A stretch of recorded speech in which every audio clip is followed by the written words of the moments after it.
So what motivated me to take this course on rheumatology is that as an ophthalmologist I practice uveitis and see a lot of uveitis cases that to come with rheumatological disorders, and to take a knack of this rheumatology and refer to the appropriate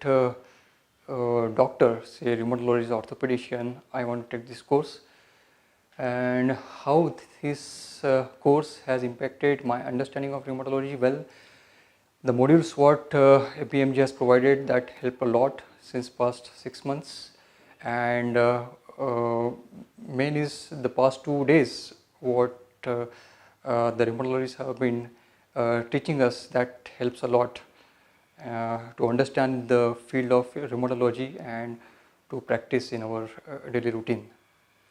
And of course, I would recommend this course to other